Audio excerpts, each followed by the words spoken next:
ఆంధ్రప్రదేశ్ ప్రభుత్వం గౌరవ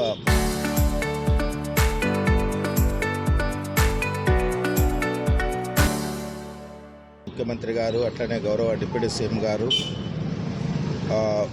2025 జనవరి నెల నుంచి మన రాష్ట్రంలో ప్రతి నెల 3వ శనివారము స్వర్ణాంధ్ర స్వచ్ఛాంధ్ర పేరుతోటి మరి పరిశుభ్రత గురించి అట్లాగే శానిటేషన్ పట్ల ప్రజలకు అవగాహన పెంచే కార్యక్రమంగా ఒక మంచి అవేర్నెస్ ప్రోగ్రామ్గా తీర్చిదిద్దేదానికి ఆదేశాలు ఇచ్చున్నారు ప్రభుత్వ పరంగా.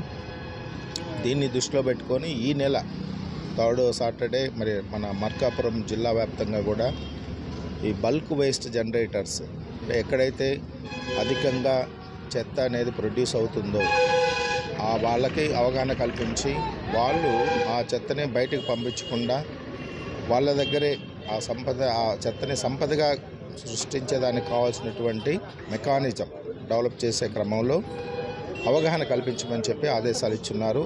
అందులో భాగంగా మన జిల్లాలో ఈరోజు అటు రూరల్ ఇటు అర్బన్ ఏరియాస్లో కూడా ఈ ప్రోగ్రాము నిర్వహిస్తున్నాం. ఈ సందర్భంగా ప్రజలందరినీ కోరుకునేది ఏంటంటే మరి రాష్ట్ర ప్రభుత్వం ఏదైతే ఆశిస్తుందో ఈ ప్రోగ్రాం ద్వారా దానికి అనుగుణంగా రిజల్ట్ రావాలంటే మన అందరం కూడా ప్రజలందరూ కూడా సహకరించాలి. ముఖ్యంగా ప్రజలు తెలుసుకోవాల్సింది ఏంటంటే పరిశుభ్రమైనటువంటి వాతావరణం మన ఇంటి చుట్టూ లేదా మన ఇంట్లో ఉన్నట్లయితే తద్వారా హెల్తీగా ఉంటాం. ఫస్ట్ అది మనం నేర్చుకోవాలి. జనరల్గా ఏంటంటే హ్యూమన్ యాటిట్యూడ్ ఎలా ఉంటుందంటే చెత్త తీసుకొచ్చి ఎక్కడ ఖాళీగా ఉండి అక్కడ పడేస్తూ ఉంటాం. లేకపోతే మున్సిపల్ వర్కర్స్ అదే అర్బన్లో రూరల్ అయితేనేమో శానిటేషన్ వర్కర్స్కి ఇవ్వాలి, కానీ అట్లా ఇచ్చేంత ఓపిక కూడా చాలామందికి లేదు. కాబట్టి దయచేసి ప్రజలందరూ సహకరించండి ఈ ప్రోగ్రామ్కి. ఇది మంచి ప్రోగ్రాము, చాలా మంచి ప్రోగ్రాం. ఈ ప్రోగ్రాంలో కానీ మనం ఇన్వాల్వ్ అయ్యి మరి ఆ చెత్తని ఏ విధంగా ప్రాసెస్ చేయాలో అది నేర్చుకుంటే మెలకువలు ఇంట్లోనే మనం కొంతవరకు మనము ఇంట్లోనే దాన్ని వెల్త్ కింద మార్చుకోవచ్చు.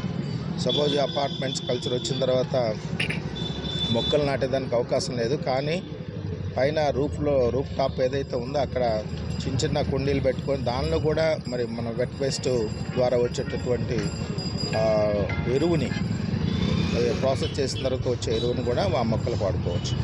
అట్లనే మనం కమిషనర్ గారు కూడా ఉన్నారు ఇక్కడ. బల్క్ వేస్ట్ జనరేటర్స్ ఎవరైతే ఉన్నారో వాళ్ళందరినీ ఐడెంటిఫై చేసుకుని ఎన్యూమరేషన్ జరుగుతుంది. వాళ్ళందరి దగ్గర కూడా క్లస్టర్ కంపోస్ట్ యూనిట్స్ పెట్టేదానికి మార్కాపురంలో నాంది పలుకుతాము. క్లస్టర్ కంపోస్ట్ యూనిట్స్ వలన ప్రయోజనం ఏంటంటే ఆ ఏరియాలో ఉన్నటువంటి ఇళ్లల్లో కానీ లేదా అపార్ట్మెంట్లో కానీ ఉన్నటువంటి తడి చెత్త ముఖ్యంగా అక్కడ తీసుకొచ్చి ఆ క్లస్టర్ కంపోస్ట్ యూనిట్లు పెట్టుకుంటే 42 డేస్ తర్వాత అది ఎరువుగా మారుతుంది. చాలా మంచి ఎరువుగా మారుతుంది. అది వాళ్ళకి సంబంధించిన గ్రీనరీ కానీ లేకపోతే కార్పొరేషన్ కూడా మినిమం రేటు ఫిక్స్ చేసుకొని ప్రజలకి అందుబాటులో తీసుకురావచ్చు. ఆ విధమైనటువంటి ప్రయత్నము మార్కాపురం జిల్లాలో చేయబోతున్నాం.